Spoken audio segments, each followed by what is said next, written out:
Hello, and welcome to Talk This. It's dangerous to podcast alone. I'm your took 3 weeks of the 6 weeks off of gaming host, Madelyn. I'm your took that much time off of Cold Steel, specifically. Oh, no. Host Emma. Oh, okay, thanks, that's the show. I don't have, there's no real Cold Steel report this week, so you can all leave, because I know that's what you come for. That's it. It's not even, is this even Emma recording the podcast, or is it just me doing voices? Yeah. Because I couldn't make up Cold Steel content, even if I tried. I bet you could at this point. I bet you could. What I could feed it into Chat GPT. Yeah. You're like, please talk about Reen the way that Emma does on the Talk This podcast. Yeah. You know, maybe that's what you do. Maybe you don't even play Cold Steel. Anyway, listeners, this week it's our 6-week recap side quest where we're going to be talking about all the games that we've been playing since the end of June. Yep. It's mid-August. How did that happen? The passage of time, as we say, like every week. I know. The time continues. 6-week time blocks. They're weird. You know, we do. I just gotta think of it that way. You know, I've left Clickbait Boyfriend at Clickbait Spaniard. I've left Clickbait Boyfriend. That sounded much worse than it was. She's dropped him off. I've dropped Clickbait Boyfriend off at his new home in Spain. And I really should think about, the next time I'll see him in person is only 2 6-week side quests away, really. There you go. Yeah. That's a new and more hopeful way of thinking about it. Yeah. And think of all the games that I'll play in that time period. Emma, I suspect that you should start because, yes, despite the fact that we still managed to record podcasts live from Spain on Sundays at noon, and I don't feel rusty podcasting at all because I've done it on a weekly basis and there's been no break since I've recorded an episode. I suspect that you should start, as I do not have so many games to discuss. Yeah, so like I said, don't have much of a Cold Steel report. Boo. There's no more Talk This Boston HQ. We are now in our temporary headquarters of DC. It's been a big temporary branch office. Big 6 weeks for new satellite offices. And I just recently dug Cold Steel 4 out of the box that it was packed in so that I could continue to play it. So, you know, I'd taken a long break. I was going into it with energy, enthusiasm. You know, I was like, yeah, Cold Steel, my favorite characters, you know. Yeah. Lots of stuff going on. I love it. And then the chapter opens with 26 people having a conversation in a room. And suddenly, you remember, all of my gumption is gone. And then I lose the card game minigame against Ash 6 times in a row because I can't just leave it alone. I can't just not play the card minigame.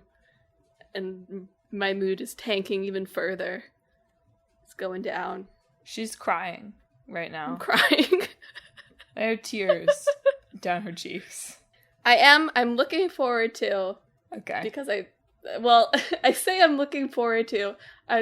I'm not, I should say. But there's this little costume things. You can put like speech bubbles above their heads for some godforsaken reason. Oh. And I can put one above their head that says, "That's my sister." And so I'm going to make a special exception and let Reen do a special memory with his sister that said, well, he has the speech bubble above his head. Nice. Right. Nice. Own dark amusement, I guess. Make sure you put that on when I come to visit. Okay. You see I'll give them all speech bubbles. That's my sister. There's an Reen one. Okay, that's pretty good. I understand why you're, if not looking forward to, anticipating that. Yes, yeah. So, look forward to that. My experience with that.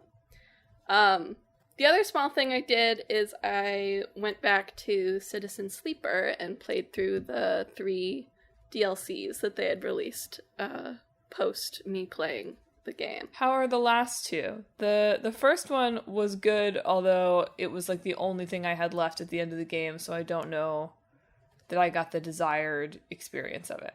I think that it is, because it does really warn you, like, this is end game content, right?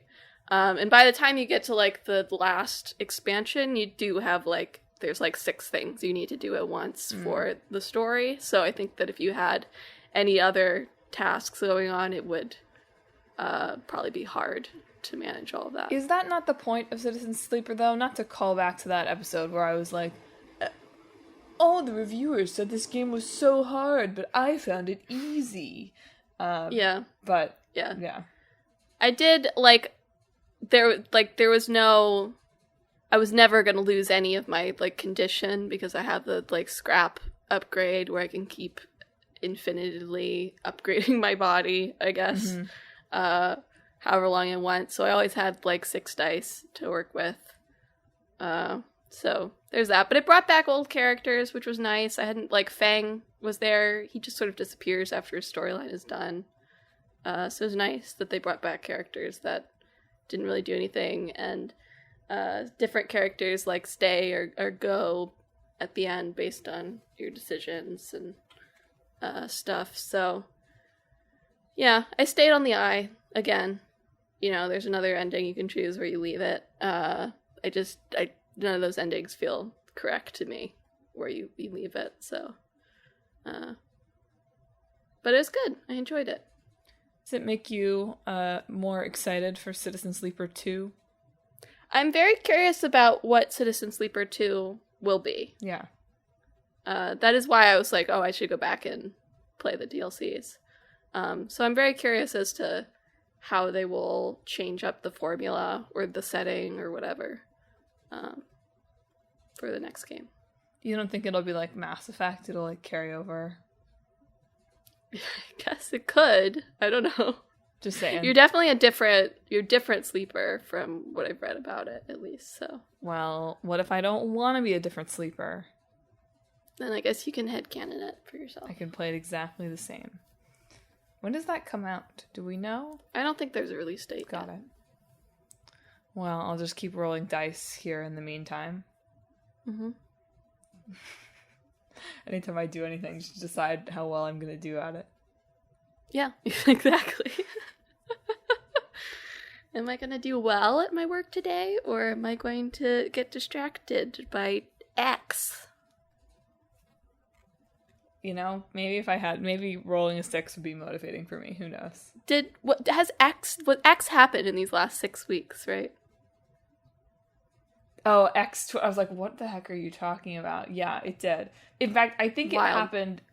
It had already happened on a podcast where we talk about it as if it had not happened. I don't want you to change your spiel at the end. I don't want you to call it X, just so you know. Okay. X is probably pronounced like Twitter. Yeah, I think so. Right? His kid's name is unpronounceable. And yeah, it's like, Hunter, Twitter Hunter. Oh, you're right. You're actually not supposed to say anything at all.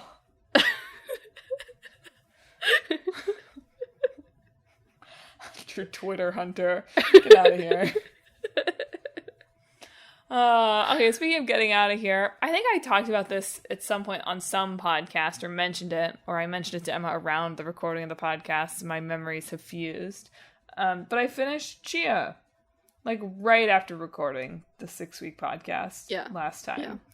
Yeah. Because at the time it felt like, there should be more to this. I texted her afterward because you said something on that 6-week show, oh, you're close to the end. And I really was very close to the end. Yeah. So I should have just finished it. Overall, I enjoyed Chia. I enjoyed it a lot. It's not necessarily a type of game that is an obvious Madelyn game. I mean, it has a lot of things on the map to do, so I do like that. Mm-hmm. But obviously quite open and that sort of thing. And in my initial playing of Chia, if you've not heard us talk about it on the podcast before, I don't want to call it a Breath of the Wild right? But you're a glider. Chia, oh my god, where does Chia take place? My brain is New Caledonia. In New Caledonia, spirit world stuff, trying to save your family. You're a girl running around doing more fighting than you would think. And in my beginning playing it, I was like, wow, this is a really impressive game for a team of like a dozen people to have made. And to be clear, I still feel that way.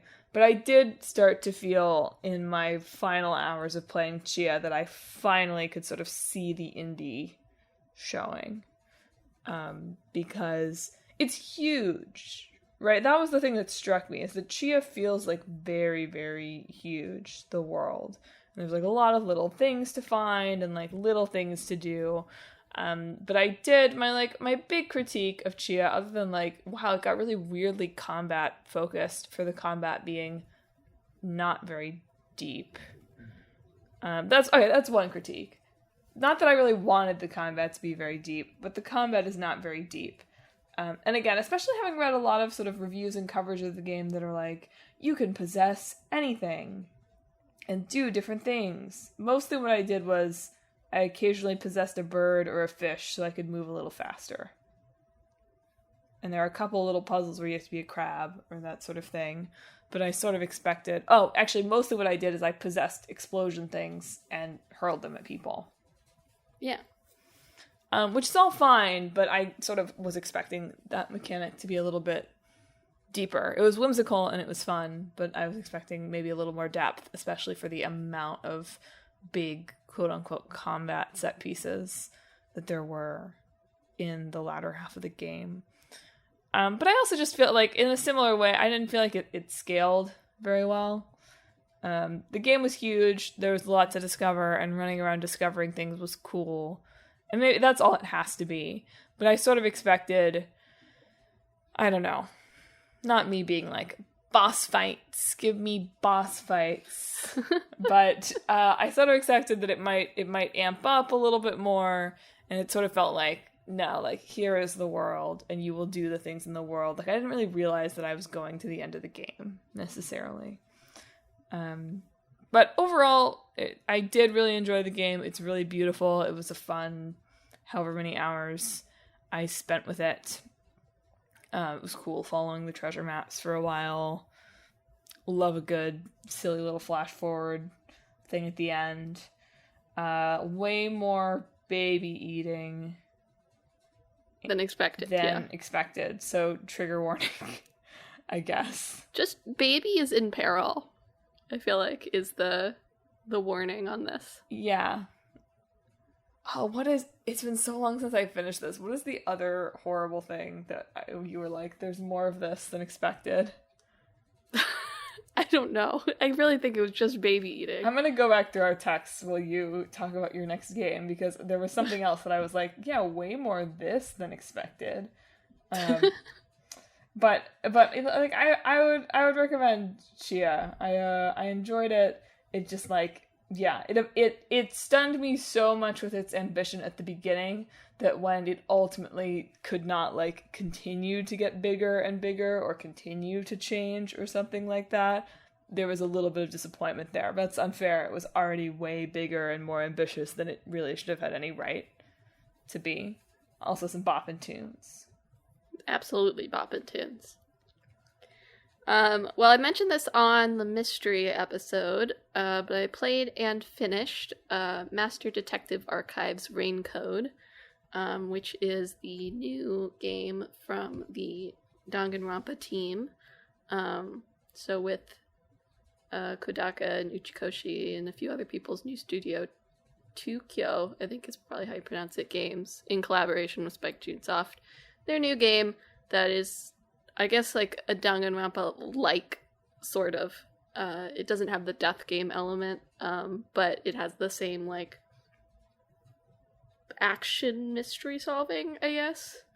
In that it's, like, you have a sword in this one, so you're dodging and slashing at statements as opposed to shooting them like you do in Danganronpa. There is also slashing in Danganronpa, but this one's a 3D game, so it's a little bit different. first off, it being a 3D game, the team has come a very long way in interpreting their signature art style in 3D. If you just look at comparisons to their previous games, like this is really, even on the Switch, where it's a little bit blurry, it is a very, very pretty game. Very well realized. I found the mysteries themselves, chapters 4 and 5 were good.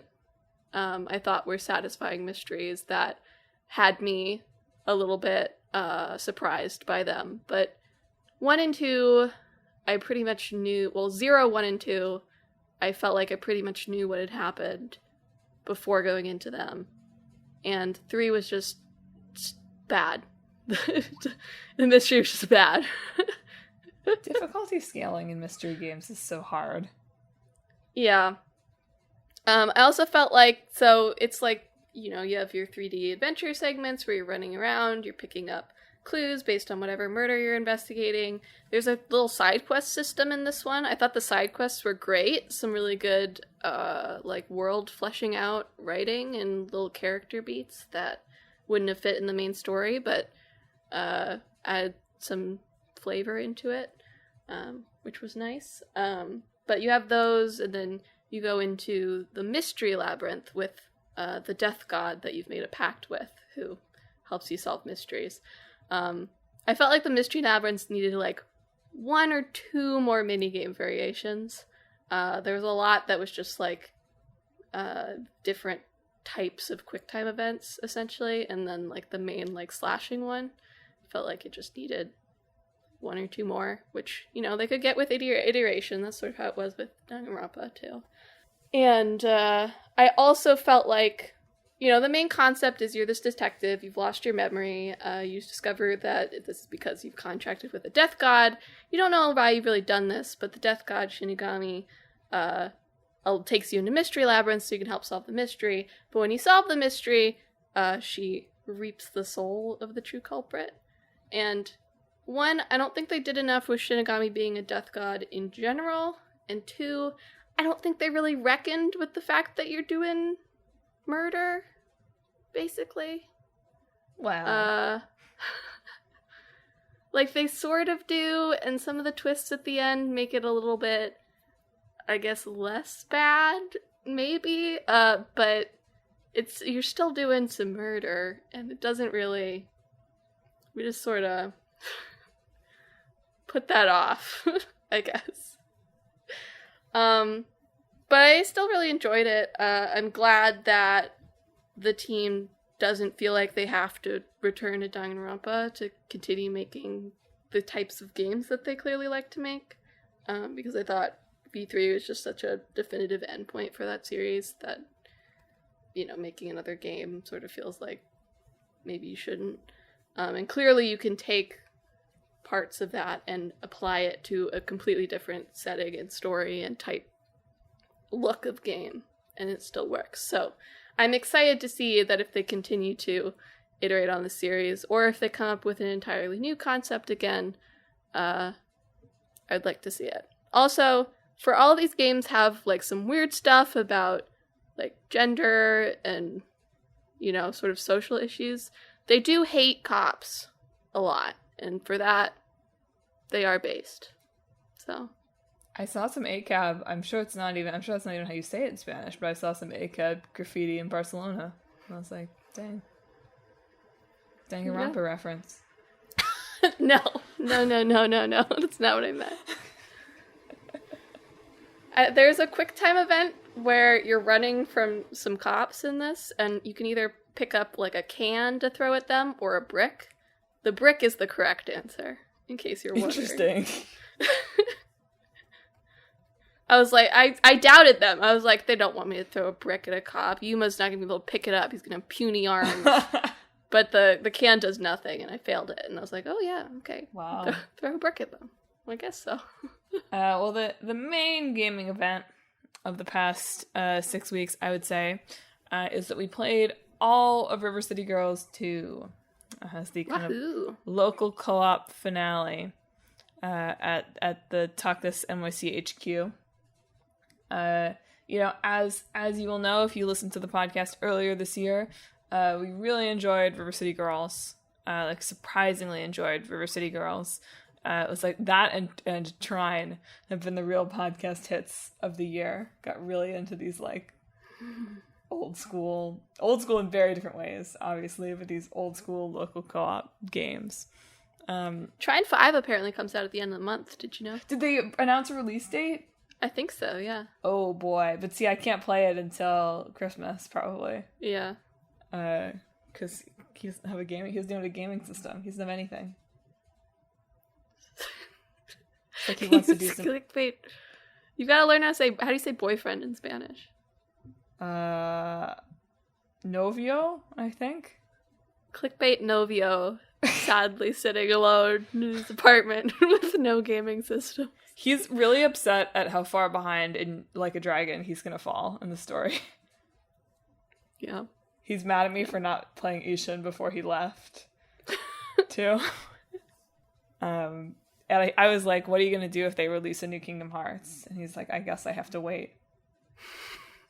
Like, I'm clickbait novio. Like, what can I do? That's what he makes you go to Twitch. Anyway. River City Girls 2, like, very good.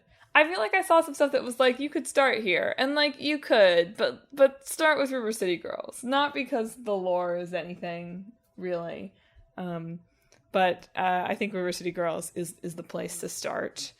It's like in many ways, it's like very much the same game, right? Which is not a complaint. The only thing it really adds, with a couple of things it really adds, there's a lot of side quests, which, like, I like that there's more content. More River City Girls content is a good thing, but I felt like the side quests were mostly just too slight. Or they were too, like, you have to find 20 things that are not marked on the map, and the, like, tracking system for side quests is not very good at all. So I did sort of feel like, well, you've put more content into this, and I like more content, so yay that. But I actually think that maybe I would have preferred just a longer main story, staying more on the linear one of the first one, than all these side quests that sort of just felt like very tacked on. But that's a minor complaint. We got way too into this, as usual, right? They also have in this one, you can play not just as the girls, but as the River City boys, and also as Marion and the other one whose name I can't remember. So for a long time we were like, no, like, it's wrong to play as anyone but the girls. Like, it's called River City Girls. Yeah. But then we got to the level cap with the girls. So we did switch to playing as the boys for a while, just for fun. I think they have a better fighting style, and to be honest, I like the fighting style for the boys a little bit better. So the game is, like, fully voiced, right? Which is a lot of the fun charm of it, and the girls are really fun doing that. But it's not like if you advance the story or you do a side quest and you're playing as the boys, it's not like the girls don't pop up, right? Like, the story is now the boys doing it. But they have this exact same dialogue, I think, as the girls. I'm really curious about how they do this, because it's like, okay, you could theoretically have 30 different pairings of characters, right? Yeah. So how do they decide, like, who is which girl? Like they must have all had to record every line, right? Yeah, I guess so. I'm really curious about that, and I have to, like, look into that, because I was like, this feels, like, complicated in a way. Like, if you're playing as, like, the two boys or the two girls or the two, like, other characters, like, okay, sure, those are probably the most common ones. But what happens if you're playing as, I don't know, Misako and Kunio, right? Which one of them is which? And I also think about that because, like, there's these really charming, like, character portraits of them in each shop, right? And I'm like, wait a minute, like, how do I switch those in? so that they make sense.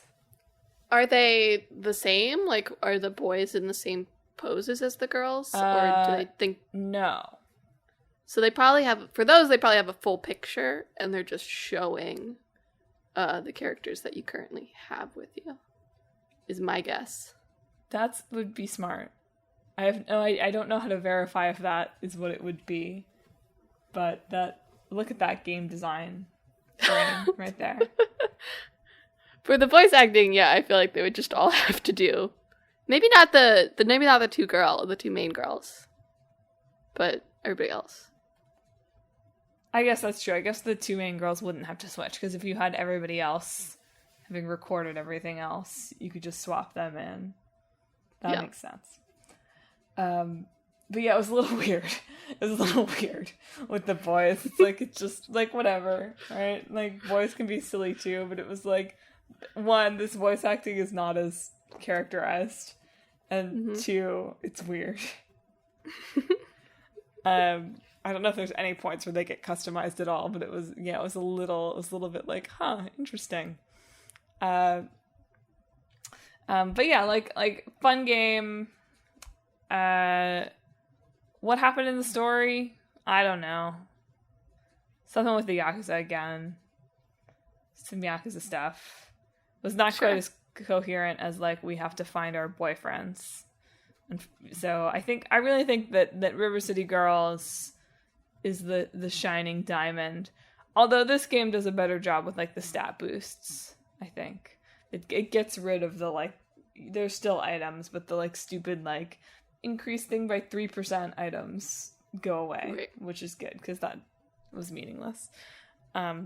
But yeah, River City Girls 2, I was, like, really holding out for a sale before getting it. I was like, if this would go down to, like, $20, I would feel great about buying this game.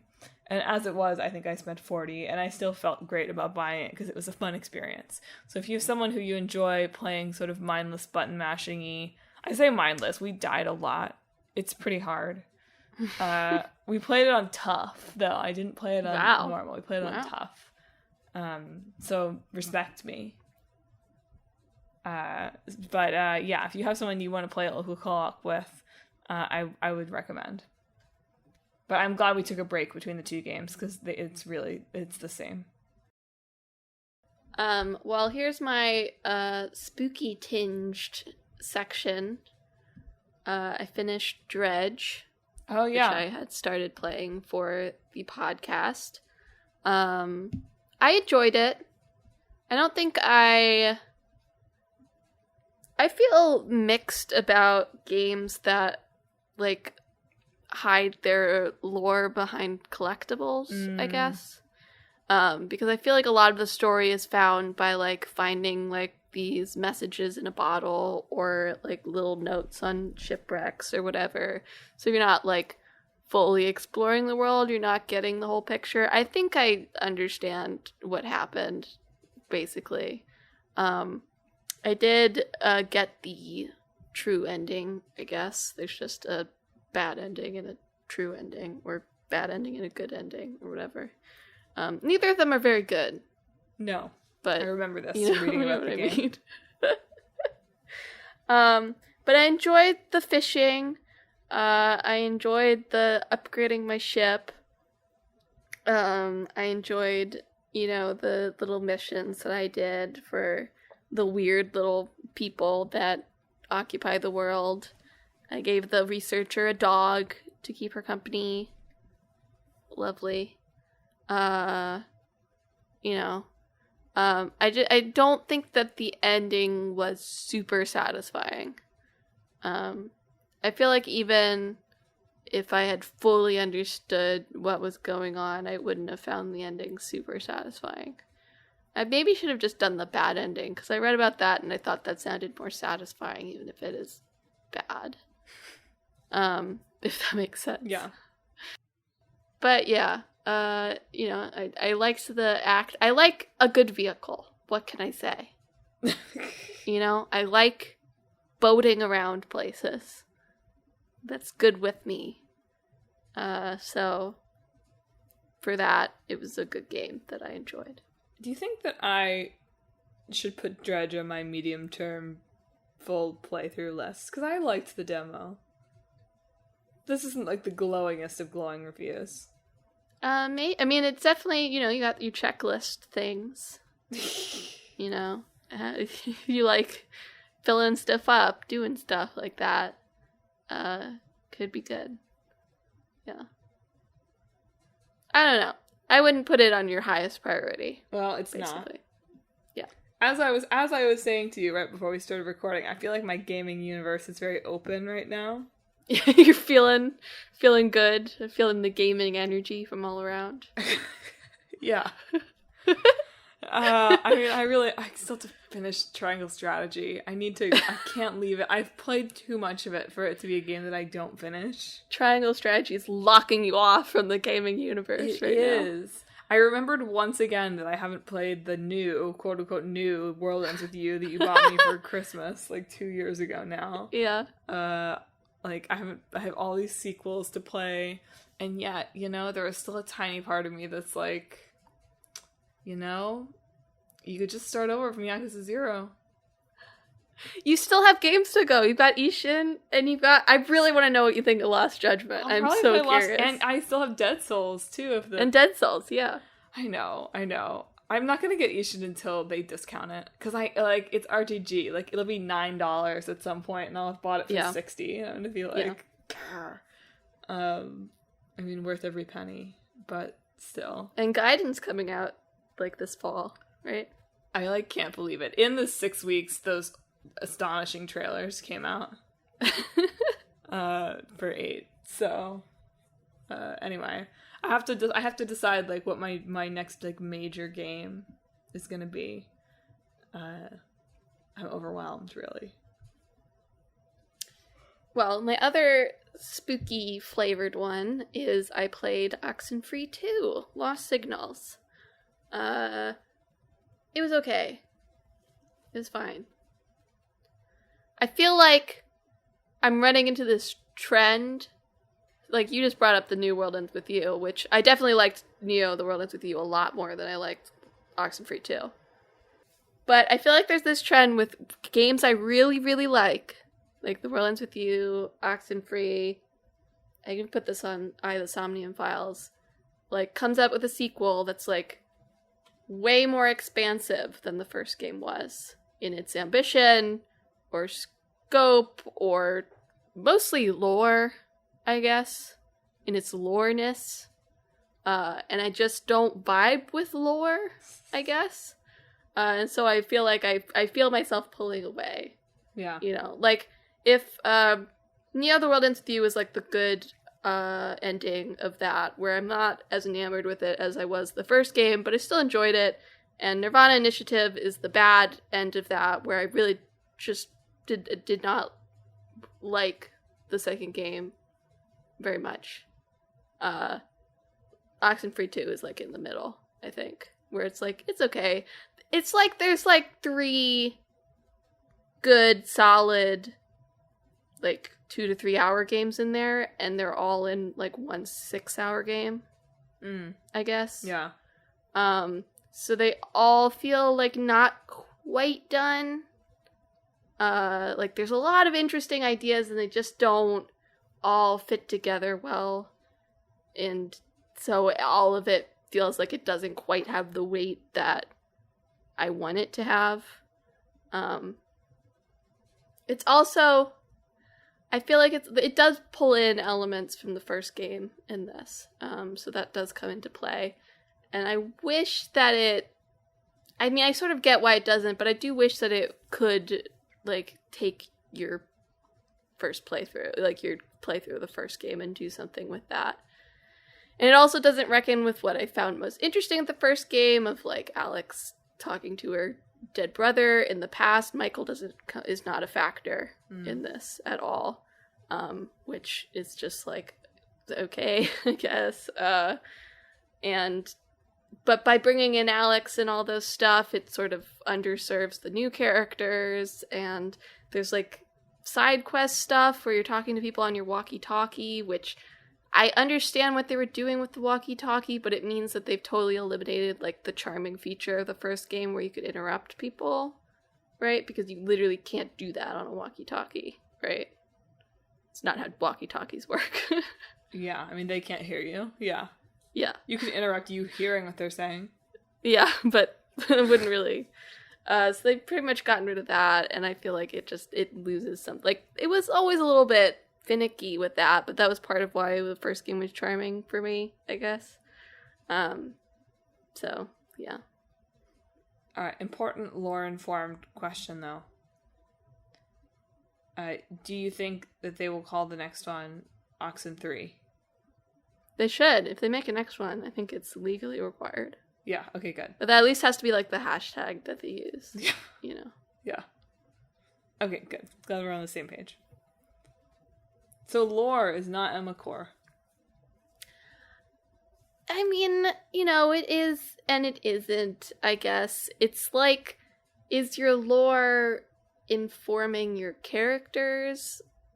Or is your characters just sort of being eaten alive by your lore, I guess, is sort of the question.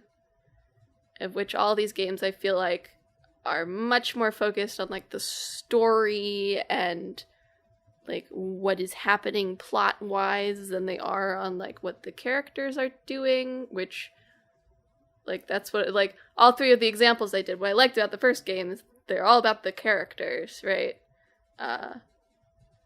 And these ones are, like, a little bit more like, here's some plot. And I was be like, no, I don't want any more plot. Thank you. Okay, it's becoming clearer. It's becoming clearer. Nice. Yeah. Well, in the comfort games category, if Emma was playing games inspired by Disney's hit July release Haunted Mansion, yeah. I was playing games that are comfortable. So played a tiny bit of Vampire Survivors, a couple games of Vampire Survivors this 6 weeks. Good. Did not get, like, sucked back into it, which is good. But man, Vampire Survivors is good. And I was seeing rumors that there's, like, some kind of, like, secret Vampire Survivors director's cut out there. Did you see this? I did not. Somebody claims they've played some kind of director's cut of it that has all sorts of new weird stuff. So who knows if that's coming. But a betrayal that they released local co-op Vampire Survivors to come out this week. Like, genuinely salt in my wounds. Yeah. But then, you know, mostly, of course, when you hear comfort game, it can only mean one thing.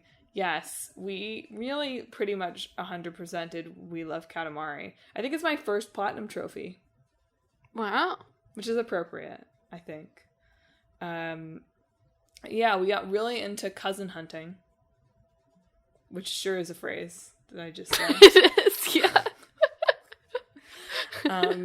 And got, you know, there's a level in the game that only unlocks when you get all the cousins, and I'm sure that we did not unlock when we were playing the game the first time. But we got all the cousins, so we unlocked the roll up all cousins level. That level is kind of BS, by the way, because it's cool. Like, the cousins are all running around the flower world level, but there's some of them that, like, you have to, like, sneak up on, basically, to roll up, and that's really hard. They're really greedy. So that was kind of BS, but really BS is, like, the ultimate troll level, which is the rose level. Did I talk about this? Have you heard of this? I don't think so. What? I don't think so. So the rose level is a level in Katamari where there's a talking rose, and it wants you to roll up 1 million roses that are, like, scattered throughout some of the levels, like a portion of 3 of the levels that already exist. So you just roll around, rolling up roses, and it keeps track each time you do it of how many you've rolled up until you eventually roll up 1 million. Mm-hmm. For context, we played this level like a bunch of times, have rolled up, like, I don't know, like maybe 10,000 at the most. Wow. So I'm like, do I do, like, and my completionist in me is like, you could spend like some dumb time doing these boring levels. Like it'd be one thing if the roses were like all over the roll up the world level and you like got bigger each time and it was fun, but it's not fun. It's just roses. You don't even get bigger as you go. Like you're just rolling up roses endlessly forever. And the like long-standing strategy for beating this level is to wait. One of the levels it gives you is like the snowman level, which is quite round. And so to put rubber bands on your controllers and just leave it for a couple days. There you go. But I'm not gonna do that. I'm not gonna do that to my DualShock 5. Thing costs like $80. I'm gonna like leave it running with, and like I want to use my TV for other things. Like I can't just leave it running. Don't. I should have left just it. Katamari. I should have just left it while I was in Spain, but I don't know. It didn't feel right. So other than that, I've pretty much finished We Love Katamari. We Love Katamari is so good. And I said that even with my enjoyment of it being somewhat like it's not as novel for me because I have Katamari Forever, and so it's not like I've played the sumo level, right? The sumo level has not been locked on the PS2 for 20 years for me or whatever. So like if you're not like me and don't have Katamari Forever on your long-suffering PlayStation 3, you have to get it. You just have to. Katamari is so good. I also realized, you know that Katamari shirt that you got me? Yeah. It has Japanese characters on it, which I've always assumed probably say Katamari Damacy, even though like I looked at them and I'm like, they don't say that. What do they say? And I was wearing it in Spain and Click Boy. I was like, I've never quite figured out. I haven't really ever deciphered what these characters say. And Click Boyfriend said, oh, well, it says Oki Suru Gemu. Like get big game. Yeah. Incredible. a shirt that I already really loved, and now even better. Oki Suru Gemu. I'm like, yes, that is what it is. That's absolutely right. It's true. It's true. So that's the comfort game. That's the comfort game segment. I did manage to resist pulling out Civilization 5, even though I was on a 9-hour plane ride by myself. Wow. I felt like I should do some productive things. I did, on that flight, watch 4 episodes of Parks and Recreation randomly from, like, season 4, and Music and Lyrics starring Hugh Grant and Drew Barrymore. So I can't say that I spent my time in a better way than playing Civilization, but,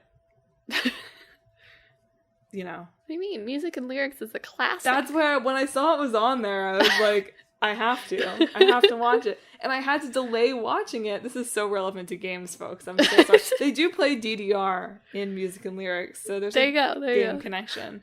The woman next to me was watching it like 2.5 hours in, and I was like, and she had been so nice to me on this flight. I was like, I can't like watch the same movie as her. Like that's too weird. I can't be like 40 minutes behind her in the movie. Super weird. Super weird thing to do. When she's like already like offered me her little like fruit mints and stuff. And like yeah. So I had to wait until I like watched it in like the last 2 hours of the flight. Which I recommend. Yeah, stay tuned for my blog on Talk This about why that movie would be better if it wasn't a romance. There you go, yeah. I feel like it really undermines well, whatever. Okay, talk about a video game. You want to talk about music and lyrics for the rest of it? It really undermines the story where she's had this, like, bad experience with a romance with an older man who is a mentor. And then what does she do? This one's okay, though, because it's Hugh Grant. I mean, like, yes. But I don't know. Okay, you just have one more, right? I do just have one more. Okay, I'll let you close it out. I will do my 2 currently playing games. Woohoo! First off, I got Grim Grimoire Once More for my birthday. It's one of Vanillaware's older games that they just did a remaster for, so I guess I played 13 Sentinels in, like, 2020, and Odin Sphere in, like, 2021, 2022. So I think it's just this and Dragon's Crown that I haven't played from them now. They're always, I feel like I'm always like, this is pretty good with their games. And that's sort of how I feel about Grim Grimoire also. I do see, having just played Odin Sphere and then 13 Sentinels, I saw how their storytelling had gone from one to the other, right? Even though one's fantasy and one's sci-fi, like, they're very similar in, like, fairy tale romance sort of aesthetic of them, I guess. But 13 Sentinels is like there's probably a technical term for this, but it's like a turn-based RTS, sort of. And Odin Sphere is just an action game. But Grim Grimoire is a full RTS. So, like, what I mean by that is, like, in Odin Sphere... in Grim Grimoire, your units are always moving and doing things. And in 13 Sentinels, it's like they have an ATB bar, basically, each of your units. And so you take a move, and then you wait for their thing to fill back up. And then you take a move, and then you wait. But Grim Grimoire is like you're making more and more units. And so you're gathering mana from a crystal with some of your units. And then you can summon attacking units. There's 4 different magic varieties that have different, like, strengths and weaknesses against each other and different utilities. Like, some of them fly. Some of them can carry other units across. Some of them are just, like, super powerful, like the dragon or the chimera that you can sort of send to take out big groups at once. And generally what you're doing is you're either trying to survive for a certain period of time, or you're trying to destroy, like, a certain amount of your enemy's runes in order to, finish the level. And you know what? It's really fun. Maybe I like RTS games. Wow. It can be a little frustrating when you're in, like, a survive for 30 minutes one and you, like, just completely tank it at, like, 20 minutes. Which I have done a couple of times. But generally when you're doing good, it feels pretty good, I like just managing my little mana reserves and sending my units to do things strategically and making different runes that will help me with my little plans. It's very fun, and I like it. The story is pretty basic. You're Lily Blanc, as most of the characters say. What? There's one character that will only refer to Lilith by her full name, and is always like, Lily Blanc. But you've come to this magical school in order to learn magic. You're just a basic witch. So you're learning, like, how to summon different things and become a more powerful witch as opposed to a basic witch. I do feel like a basic witch sometimes. However, on, like, the 5th night of you being here, something goes terribly wrong and everybody else in the school is dead because some demon has been reawakened that wasn't supposed to be reawakened. But before they can kill Lilith, she awakens to find herself back on her first night at the school. And so she continues to loop through this first few days in the school. She keeps the books and powers that she obtained, and she starts to investigate what everybody else was doing in order to figure out, like, why did this happen? It turns out all of the teachers and students have, like, their own ulterior motives that are all, like, clashing against each other and causing these things to happen. So, it's less story intensive than, like, Odin Sphere, and definitely less than 13 Sentinels, but I like the basic, like, time loop aspect. And the fact that it's mostly just, like, figuring out what people were doing makes, like, the more shallow characters not matter as much to me, right? Mm-hmm. Because they're more like, you're figuring out what all the pieces on the board. It's like a mystery solving story, right? So it's more like you're figuring out where everybody was and how all the cause and effect happened. And I guess there's a romance happening because they're literally incapable of writing a story without like a random romance popping up. Of course. So that's Grim Grimoire. I'm almost done with it. I wanted to try and finish it, but the levels are long. They're long. And I can't really do more than 1 or 2 at a time, because they're mind intensive. Fair enough. The other thing is I finally started Pyre, the one super giant game that I had not really gotten around to before. It's very good, like I expected it to be. It's just a matter of actually, sitting down and playing it, basically. But what Pyre is you're a exile from this place called the Commonwealth, that you've been cast down into the downside, which is like sort of like a physical cast down and like a spiritual cast down. It's not really clear how the two places connect together. But you're picked up by a merry troop. They're not very merry. By a nice troop who nurse you back to health, and ask if you're a reader, someone who can read, because reading is forbidden in the Commonwealth. And because they give you this book called the Book of Rights, and when you read it, it unlocks the ability to participate in the rights. And what the rights are is basketball. Right. Essentially. So you have 3 people on your team, 3 people on another team, and a ball. And each of the different characters have different skills and specialties that they can do. They have an aura around them, and that is present when you don't have possession of the ball. If you step into another character's aura, the opposing team, you're banished for a certain amount of time. So you have to avoid the other team with the ball while getting it into their pyre, which at the base, each of them have 100 points based on the size of the character that is dunking the ball into the pyre. It causes different amounts of damage. You score different amounts of points, essentially. So if you get one of your big, slow characters over there, it'll do a lot of damage.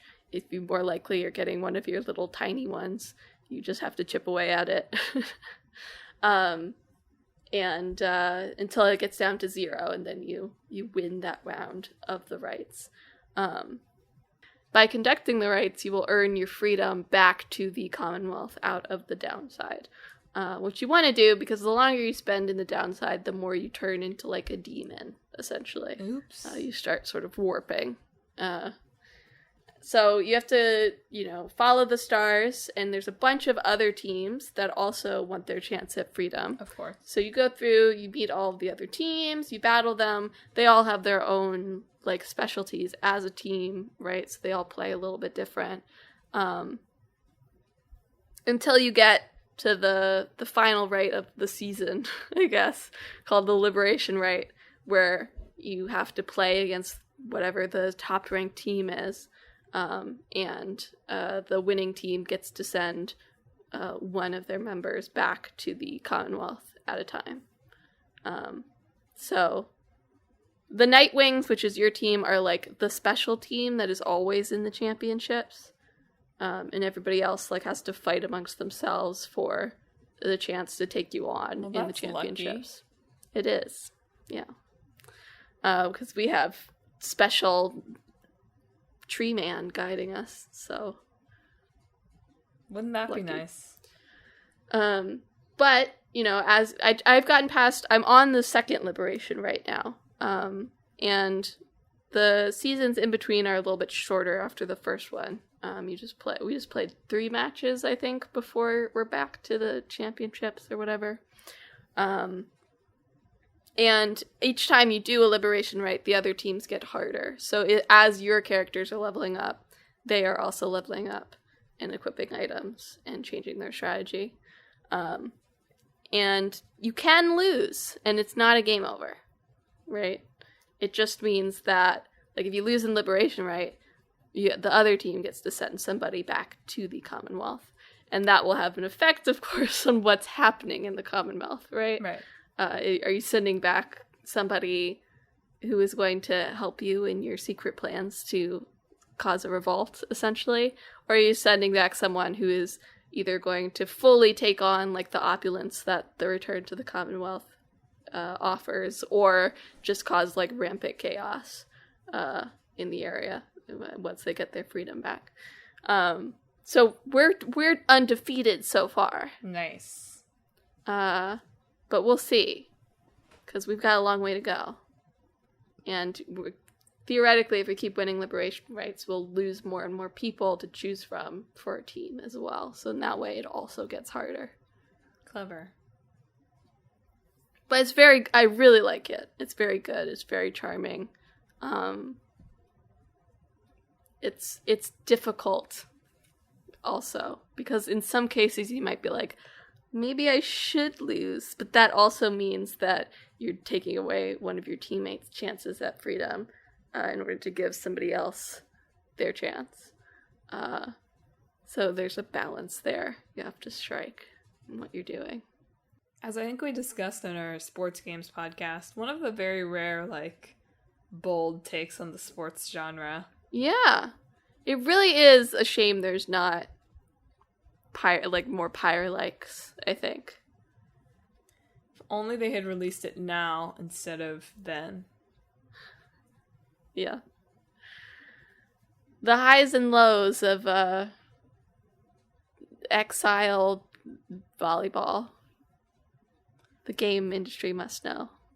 I was wondering if it does feel Haikyuu inspired. No, if they released, like, you know how, like, you know, whenever we're researching, like, an old game series, there's always, like, a volleyball edition of... Sure, yeah. If they released, like, Hades Beach Volleyball, but it was, like, Pyre with the Hades characters, I feel like it would sell. And theoretically, if they wanted to take advantage of the Hades popularity, Pyre is the one game that is not, like, on all consoles right now that they have. It's not on Switch or Xbox, I think. It's just on PlayStation and computer. So if they really wanted to see if they could push Pyre's popularity, they could do a port. But I imagine they're pretty focused on Hades 2 right now. You'd think so. I would be too, if I anticipated it making the amount of money that it will make. Yeah. Well, I'll close it out. Finally, after having it sitting in my Steam library for probably like 4 years. I have no idea when I bought Kentucky Route Zero. I finally decided, hey, what's better than somewhere over the Atlantic, mysterious over the Atlantic, to start this game. I will say I didn't really think about this until just now. I thought it was sort of appropriate. Like right around the time actually that I started to play Kentucky Route Zero, little known facts about me, I love the plane tracker thing on flights. I like to be able to check where I am. It's soothing to me during takeoff to watch the numbers go up. Yeah. Right? We love to see numbers go up on a flight. Especially on a flight. At least the first half hour or so, we love to see numbers go up. But like about 6.5 hours away from New York, which again is like 2 hours into this flight, it got stuck. It just didn't move anymore. Sad. So if that feels Kentucky Route Zero, like appropriate. Yeah. So just be like, your plane is moving, but you're in the same place. Yeah, true. Anyway, if you're not familiar with Kentucky Route Zero, I don't really know that I can actually give you like an adequate summary, really.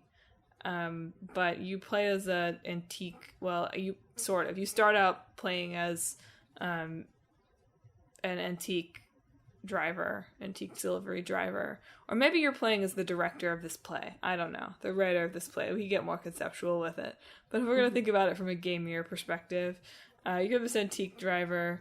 You've got a dog. I named my dog Blue. Me too. I want to. If both of them had been girl, like I was like, my dog should be a girl. Although I did like Blue better than the other one. I swear to God, if Blue dies, that's it. We're done. That's it? You're done? I was worried. I was already worried in Act 1 when they kept being like, this isn't a good place for a dog. I was like, don't say that. But, you know, you're an antique driver. You've got a delivery you have to make to a town that I don't remember the name of, but it doesn't really matter, I imagine. But you don't know how to get there, and so you're trying to figure out how to get there by walking around and talking to people. Yeah, basically. Has this guy heard of Google Maps? I don't think so. Has MapQuest? Personally, no, I don't think Conway has heard of MapQuest. I think that's part of his character. Everyone in this town assumes that he's looked it up on MapQuest and it's not there. Yeah. They're like, you'll be able to find the 0. Because, like, you'll look it up on your phone. Yeah.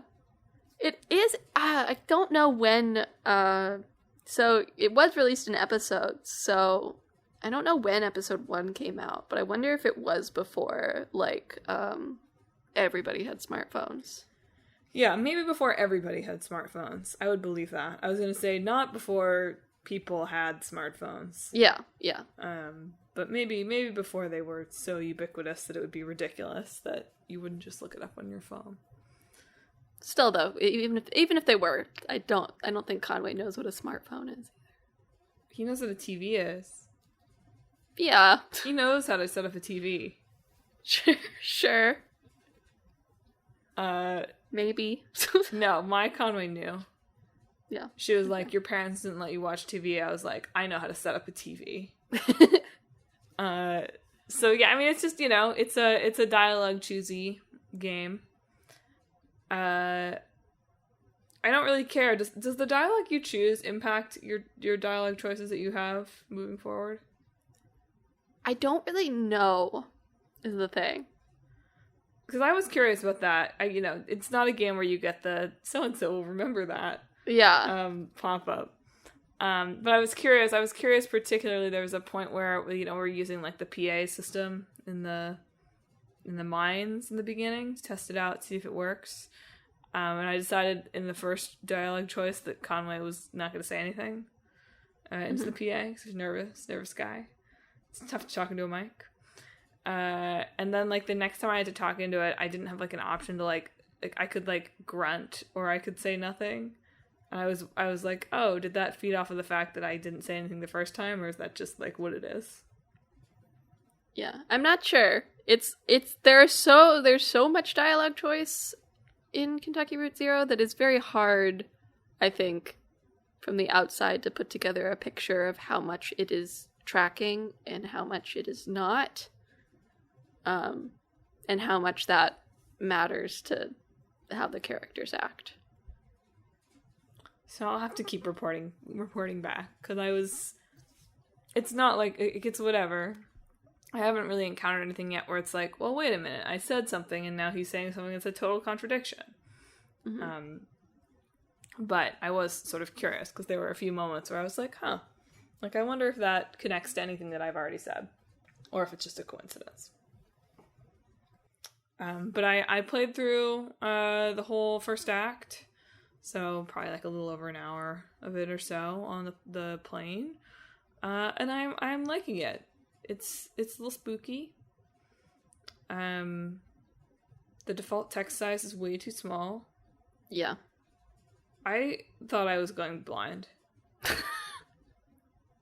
It doesn't help that it's pretty low contrast, too. That's really more of the issue, is the low contrast. Yeah, and it doesn't help that my computer screen is so dirty. That too. It was like, I can't. I had to bump it up a size. I couldn't do it. But I'm interested and excited to see where this is gonna go. Like I said, I'm really only in it for Blue. Right. Blue loves to go, as I said to my dog, Blue loves to go to these mysterious little places. So I'm really only in it to take Blue to mysterious little places to sniff around. Perfect. That's Conway's major motivation in my mind. I liked it when it let me choose dialogue for... I haven't internalized anyone's name but Conway yet, unfortunately.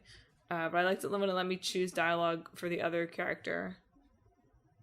It was a little confusing for me at first when it happened. I was like, right, yeah. This doesn't make sense. And then I understood what was happening. But that was neat. That was like a neat little like, oh, we're doing something different here. And obviously the art is very moody. Yeah. I wish I had stuck around to listen to the little folk singer guys sing for a little bit longer. I thought that it might continue when I left the room, but it didn't. That's my biggest disappointment so far.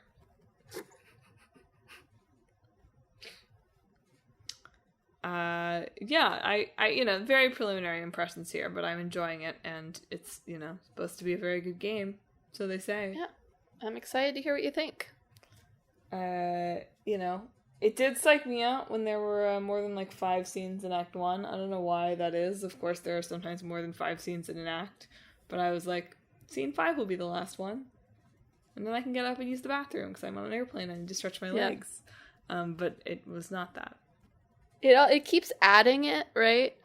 So if you go to any place where, Conway gets out of the car, so, if you had gone back to the oils, for example, it would just add that as a scene. So it could go up, a lot, right? That's funny. Okay. Now I feel even more like, oh, okay.